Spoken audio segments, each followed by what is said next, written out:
Fala Bydarner, beleza? Felipe aqui e seja bem-vindo para mais um vídeo. E dessa vez nós vamos resolver o desafio mais difícil do HackerRank. Então bora lá!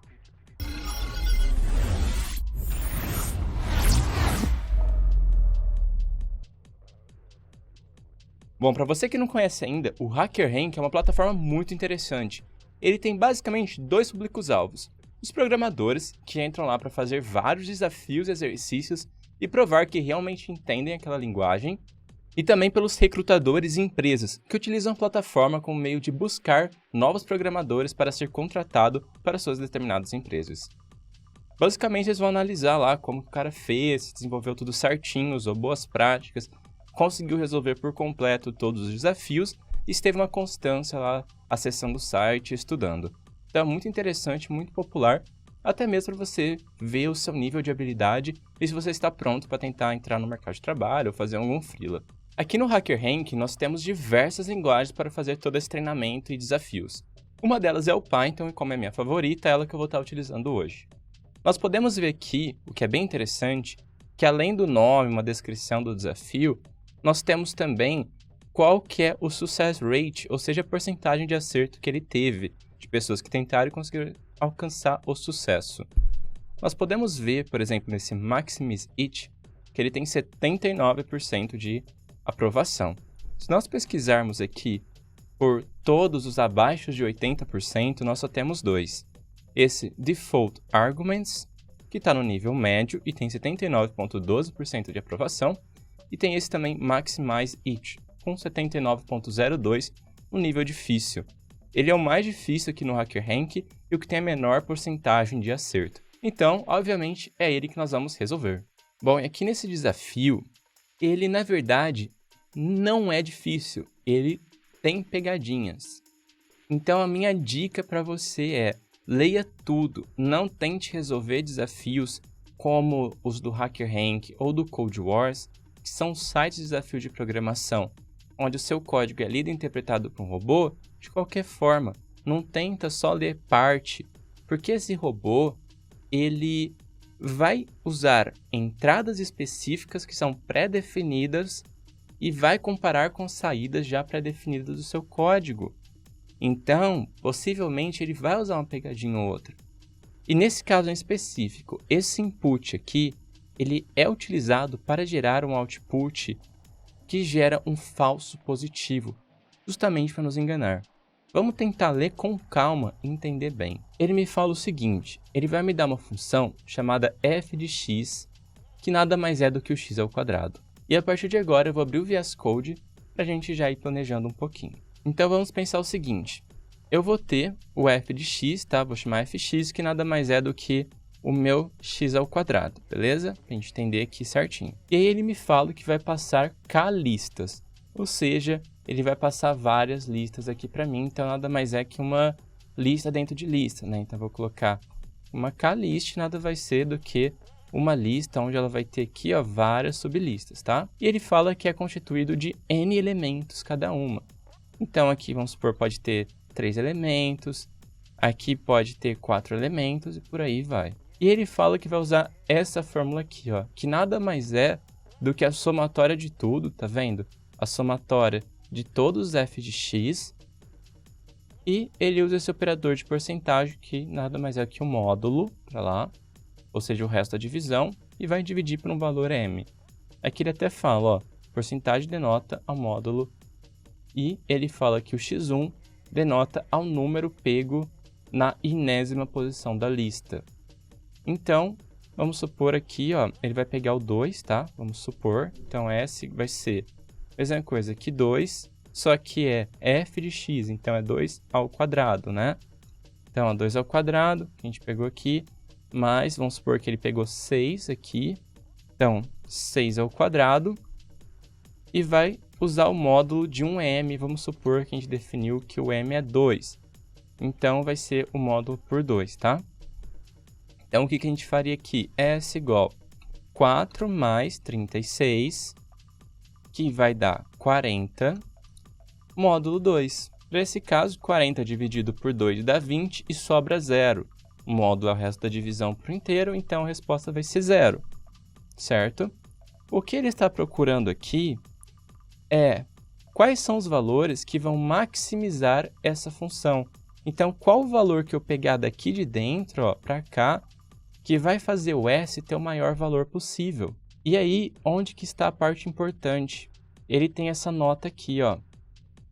Ele fala, você tem que pegar exatamente um número de cada lista, mas não necessariamente o maior número da lista. Muitas pessoas já vão ter entendido isso e falado, não, isso aqui é balela, é umas anotações a mais aqui só para perturbar e só para acabar atrapalhando. Deixa eu usar ir direto para cá. A pessoa já vem direto para o input. E como eu falei, ele tem uma pegadinha e eu vou mostrar para vocês daqui a pouquinho qual é. Aqui no formato do input, nós temos que na primeira linha eu vou passar dois valores, o K e o M. Igual aqui, ó, 3 e 1000. Então, vamos abrir aqui o VS Code. Então, vamos supor aqui, ó, a primeira linha, ela vai ter 3 e 1000, certo? Isso aqui significa o quê?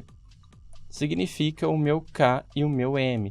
Ou seja, K vai valer 3 e o M vai valer, 1000, né? Beleza, e agora a gente vai ter aqui as próximas listas. Olha o que ele fala. As próximas K linhas, ou seja, se eu definir 3, vão ser as próximas 3. Se eu coloquei 5 aqui, vão ser as próximas 5. Vou deixar 3. Ele fala que as próximas K linhas vai conter um inteiro que vai denotar quantos números a gente vai ter nessa lista, seguida por N, um espaço N, denotando todos os números na lista. O que ele quer dizer com isso? Pode ficar estranho, mas vamos novamente fazer aqui como se fosse desenho. Ele fala, para cada K linha, eu vou ter um N de I, que vai ser o meu número de elementos, tá? Então, o meu número. E eu vou ter os elementos propriamente ditos. Então, eu vou ter o seguinte, ó, NI, e vou colocar aqui, para não confundir, vou colocar I, tá, de itens. Então, ó, nesse caso aqui, eu tenho 5 Is, certo? Eu tenho 5 elementos seguidos, então eu vou colocar 5 aqui, ó. Então, 5. Você pode ver, ó, pegando esses exemplos aqui. A primeira linha nós temos 2, 5, 4, ou seja, são 2 elementos e os elementos são 5 e o 4. Aqui são 3 elementos e 7, 8, 9.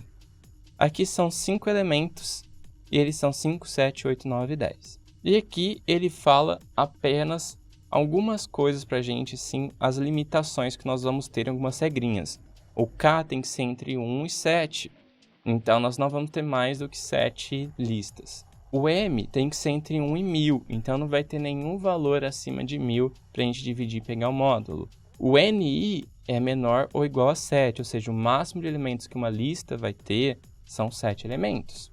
E a gente tem aqui a magnitude dos elementos nessa lista, tem que ser menor do que 10 a 9, ou seja, cada valor ele tem um limite de valor máximo. Esse valor máximo vai ser menor do que 10 a 9.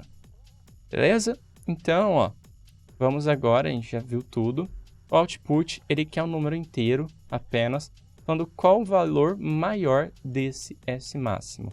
E olha aqui a pegadinha. Quando ele passa isso aqui, ele passa uma explicação. E olha que interessante essa explicação. Ele fala da primeira lista, né, dessa aqui, ó, ele pegou o valor 5. Essa ele pegou o valor 9 e da terceira ele pegou o valor 10. Então, né, obviamente, como a gente fez aqui em cima, ó, ele fez 5 ao quadrado, mais 9 ao quadrado, mais 10 ao quadrado, e dividiu tudo isso aqui por 1000, pegando o módulo, né, pegando o resto da divisão.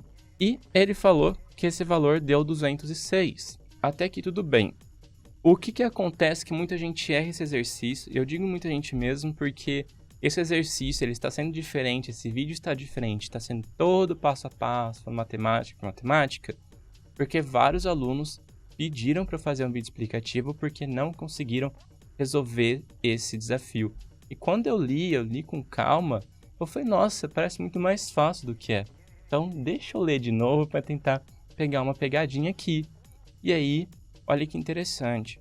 o que muitos alunos meus estavam fazendo? Eles pegavam os maiores valores aqui. Porque pensa assim, a gente tem uma soma, né? O S vai ser principalmente da somatória do f do x. Na minha somatória, se eu pegar os maiores valores possíveis, eu garanto o maior resultado. Ou seja, se eu somar 10 com 9 com 5, vai ser muito maior do que se eu pegar e somar qualquer outro valor que não seja maior, por exemplo, 7. Então, vou colocar 7 mais 3 mais 4. Porque a pessoa veio aqui e leu apenas essa fórmula, apenas viu a fórmula, viu os elementos que constituíam e só fez isso aqui, ó, sem entender o input e o formato do desafio. A pessoa só fez essa parte, não fez essa aqui de baixo. Não viu, por exemplo, que esses primeiros valores aqui só ditam a quantidade de elementos que vai existir. Isso aqui é inútil para a gente. Isso só vai falar, ó, essa lista vai ter 2 elementos. Eu nunca vou pegar, independente do valor que está aqui. Então, esse caso já estaria errado só porque eu já estou pegando o valor que não pode. Mas, né, o pessoal pensa, bom, já que é menor, né, eu vou pegar essa somatória aqui, que a somatória já é maior. Então, beleza. Quando eu dividir por 1000 e pegar o resto, vai dar maior.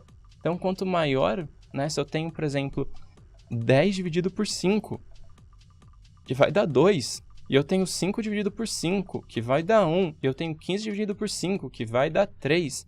Obviamente, vai dar no que eu tenho o maior dividendo, né, o maior valor aqui em cima da divisão. Mas o módulo não funciona assim. Novamente, porque ele passou dessa forma aqui. Porque 1000 é o valor máximo. E, obviamente, a soma aqui de qualquer número que eu pegasse não chegaria até 1000. Então, olha qual que é a pegadinha. Se eu tiver 500 e pegar o módulo de 1000, o que isso vai acontecer? A resposta é 0, né? 500 não divide por 1000, e sobra 500. Vou colocar D de divisão, tá? Se eu colocar 300, a divisão dá 0 e a sobra é 300. Se eu colocar aqui 206, a divisão vai ser 0 e a sobra vai ser 206. Então, neste exemplo em específico, se você pegar o maior valor de cada lista, ele vai dar certo, porque a gente nunca chegou até o valor máximo. Então, quanto mais se aproximar dele, obviamente, maior vai ser a sobra, porque o valor da divisão sempre vai ser 0 para esses números aqui. O problema é se a gente tiver números bem maiores, como 100, 90, ou se a gente tiver um número a ser dividido muito menor. Vamos pegar agora, por exemplo, ó, vamos fazer que a gente fez várias somas e deu os seguintes resultados, ó, 18, 54, 71 e 92. Não, 91 e 72. E eu vou colocar que eu quero pegar o módulo da divisão com 10. O que isso vai acontecer? Eu vou pegar o valor maior, né, 91 aqui, pensando eu estou certo. Eu fiz esse exemplo aqui e esse input deu certo. Então, eu vou colocar dividido por 10. Qual que é a divisão? 9. Qual que é a sobra? 1. O que eu quero? Eu quero a sobra. Vou pegar 72 e dividir por 10. E agora, a divisão é apenas 7. É menor do que 9. É menor. Porém, a sobra é 2, né? 72 dividido por 10 dá 7, que é 70 e sobra 2. E agora, ó, fica bem pior se eu colocar 54 e 18. Onde aqui eu divido por 5, né? 5 vezes 10, 50, e sobra 4. Então, aqui o valor é 4. E o 18, que por mais que dá só 1, a sobra dele é 8. Então, não tem como você saber de cabeça qual vai ser o maior valor aqui, qual valor você vai pegar de cada lista. Você não vai usar a lista em si. Isso até parece um problema de tentativa e erro, um problema onde você vai ter que ficar testando N elementos e vendo qual deles é o melhor. E isso é um desafio um pouquinho complicado. E aí que está a segunda parte da dica desse vídeo. Quando eu criei a conta aqui, eu já vi o IterTools aqui na categoria e eu acho que foi até isso que facilitou meu entendimento para já pensar que era um problema bem básico. Ou seja, se está falando que é da categoria do IterTools, é ele que eu vou ter que usar. Eu abri então aqui na documentação para vocês o IterTools. Se você quiser saber mais sobre ele e como ele é muito eficiente a gente trabalhar com iterações e loops no Python, é só deixar aqui nos comentários que eu faço um vídeo específico. Mas basicamente, ó, ele tem iteradores tanto infinito quanto finito para uma determinada sequência. Por exemplo, ficar contando, fazendo repetições, ou ver o accumulate, né? Ver a soma de todos os valores aqui na soma acumulada. Eu posso fazer também um agrupamento, só que não é nada disso que eu quero. O que eu estou querendo gerar é todas as combinações possíveis. Então eu tenho meus iteradores combinatóricos. E nós temos o produto, que é o produto cartesiano. Aí que ele ainda fala, é a mesma coisa que um for loop e um nested, né? Um aninhado, que é um dentro do outro. Nós temos as permutações, que é quando a ordem não importa. Então, AB e BA vão ser valores diferentes. Nós temos as combinações e as combinações com repetição. Combinação é quando a ordem não importa, então AB seria a mesma coisa que BA. Então, olha aqui que legal, ó. Nós temos as combinações, onde aqui ó, o AB é o mesmo que BA, e a permutação onde o AB não é o mesmo que BA. E aqui nós temos combinações também com repetição, onde temos o AA e o BB. E tem o produto, que é tudo junto. E é aqui que a gente vai estar utilizando o produto. Por quê? Nesses casos, ele tentaria pegar valores diferentes de cada lista, sem se repetir, né? A gente evitaria algumas filtragens, algumas repetições. Então, por exemplo, nesse caso aqui, ó, nesses dois, a gente nunca pegaria de listas diferentes o mesmo valor. Imagina, então, vou abrir aqui meu VS Code de novo, ele não pegaria o 8 aqui nas duas ou o 9 nas duas, porque já pegou uma vez. E aí me sobra, então, a combinação aqui de baixo, com replacements, e o produto. Só que aqui, ele não pegaria o BA por já ter pego o AB. Então, se ele pegar 3 e 2, ele não vai pegar 2 e 3 para testar. Então, esse aqui, ó, do produto, acaba sendo para a gente a maneira de garantir todos os testes possíveis. Então, é ele que a gente vai estar utilizando. Com isso, a gente já matou a charada. A gente já entendeu como que vai funcionar a entrada, a saída, as possíveis pegadinhas daqui, por que a gente vai ter que fazer com todos os valores e como fazer com todos os valores, que é por meio do produto. Então agora é só passar isso aqui para código. Eu acredito que uma hora dessa você deve estar pensando que isso foi uma perda de tempo, porque a gente passou mais de 10 minutos apenas falando sobre o exercício, né? Porém, demorou esse tempinho, porque eu fui falando para você, mostrando passo a passo, a gente fez na nossa cabeça, assim, e poucos testes é mais rápido, obviamente. Só que eu te garanto que se você pegar para fazer sem ler e sem interpretar, você vai demorar muito mais tempo do que isso para chegar na sua solução. Então vale muito mais a pena você gastar 10 minutos pensando num problema para resolvê-lo depois, do que você gastar 1 minuto para pensar no seu problema e gastar horas resolvendo depois. Principalmente quando é um projeto grande de uma aplicação real, onde você vai ter sérios problemas com isso, e eu te garanto que você vai ficar muito tempo em produção tentando arrumar os seus bugs, entendendo o seu código e dando manutenção. Então, sério, percam, né, entre aspas, o tempo para analisar e entender todo o seu projeto, todo o seu problema antes. Então, vamos lá. Eu vou começar aqui, ó, from itertools, import product, porque é ele que a gente vai utilizar, né? E agora, eu vou pegar aqui o first line, e o first line, eu lembro que vai ser um input, que a pessoa vai entrar, que vai me dar o K e o M, certo? Então, se ele é separado por um espaço, eu vou colocar o split aqui no Python. Para não deixar ninguém perdido, eu achei melhor deixar aqui do lado. Então, vamos lá. Agora, nós temos também as listas que eu vou passar, né?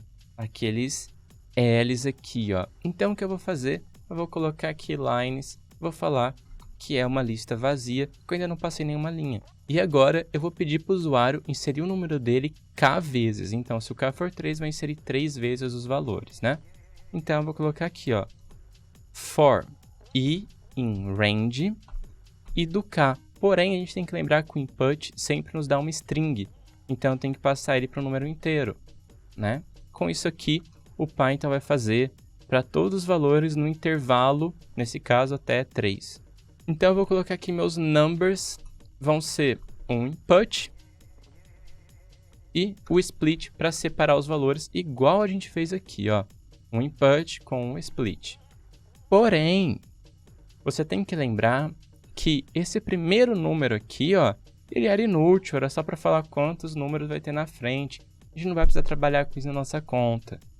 Então, eu vou colocar isso aqui, que é um slice, é um fatiamento para falar, olha, eu vou pegar do segundo número em diante. Então, eu vou cortar o índice 0, vou pegar a partir do índice 1. Então, eu vou evitar esse primeiro valor aí. E agora, aqui nas minhas linhas, eu vou dar um append desses meus números, ou seja, eu estou adicionando essa lista aqui nas minhas linhas. Pronto, agora a gente já tem tudo o que precisa para calcular. Nós já temos os valores, já temos por qual que eu vou dividir, né? Qual que é o meu módulo, que é o meu M aqui em cima. Só falta agora fazer o produto para ver todas as possibilidades e fazer o cálculo. A sintaxe é bem simples. As combinações, então eu vou colocar aqui rapidinho, combinações vai ser o produto, né, o product, e eu vou ter que passar o que eu quero aqui, que é o meu lines. Porém, a gente vai ter que passar com o asterisco aqui na frente, para passar o modo unpacking. Se você quer saber melhor os asteriscos no Python, quando vai ser o unpacking, dict unpacking, que é o unpacking com dicionário, comenta aí se você quer, e eu te ensino como funciona o asterisco no Python. Isso aqui vai me retornar todas as combinações. Então, o que eu vou fazer? Eu vou colocar aqui, ó, for i in product lines. Então, ele vai fazer uma repetição aqui para todas as minhas possibilidades. E aqui eu vou testar para ver um valor resultante.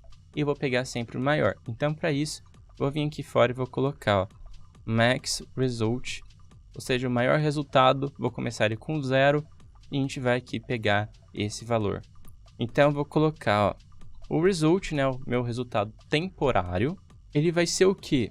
Bom, aquela expressãozinha aqui de cima, ó, a soma de x ao quadrado para cada x que eu tiver na minha i aqui, né? Então, para cada combinação, então, o que vai acontecer aqui? Nesse exemplinho aqui, ó, ele vai gerar uma combinação de 5, 7, 5, outra de 5, 7, 7, 5, 7, 8 e por aí vai. Então, para cada número daqui, ó, a gente vai fazer a soma, tá? Então, para cada i aqui, eu vou fazer a soma e ver qual que é o valor que vai dar. Então, eu vou calcular aqui. Porém, a gente tem que se lembrar, né, que a gente pegou isso aqui de um input, eu ainda não converti ele para inteiro, então eu tenho que vir aqui e colocar int x, para passar esse valor, que originalmente é uma string, para um inteiro. E aqui a gente vai pegar o módulo do meu int m também, ó, o meu m que eu peguei aqui em cima. E basicamente o que eu vou fazer agora é colocar um if. If, se o result, né, meu resultado temporário, for maior que o meu max result, então o max result vai começar a valer result. Então, se eu encontrar um valor maior, eu estou passando esse valor para ser o meu máximo. E agora é só eu dar um print aqui e colocar print max result, beleza? Então eu vou copiar aqui e vou passar lá para o HackerRank. Pronto, o código está aqui no HackerRank, ó. Eu vou colocar para ele rodar. Quando eu ponho para ele rodar, ele vai fazer o teste com esse exemplo que está aqui. Sempre o exemplo vai ser o que está aqui, tá bom? Mas quando eu colocar submit code, ele vai rodar com todas as possibilidades. Então, eu vou dar um submit aqui e ele vai fazer o teste em todos os casos e você vai ver que ele vai dar certinho aqui para todos. Então é isso, nós conseguimos com 20 linhas de código resolver de forma fácil e bem tranquila o desafio mais difícil do HackerRank. E como eu falei no início, ele não é tão difícil assim, ele foi bem fácil. O problema mesmo é apenas a interpretação e o entendimento dele. Uma vez que a gente tem um total entendimento do que ele está pedindo, fica muito fácil de se resolver.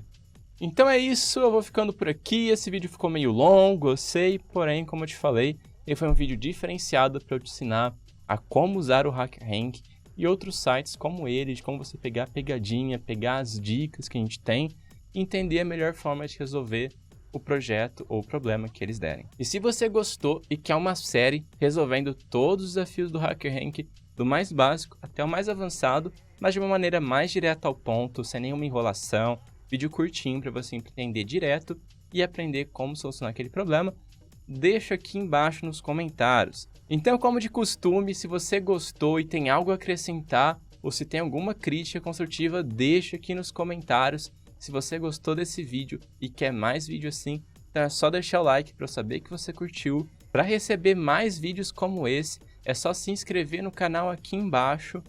E para o YouTube realmente notificar quando tem um vídeo novo, você tem que apertar no sininho que está aqui embaixo do vídeo. Então é bem rapidinho, é só deixar o curtir, inscrever no canal, ativar o sininho. Se você tiver alguma coisa para acrescentar, é só deixar nos comentários. Isso me ajuda demais, então eu vou ficando por aqui e te vejo no próximo vídeo.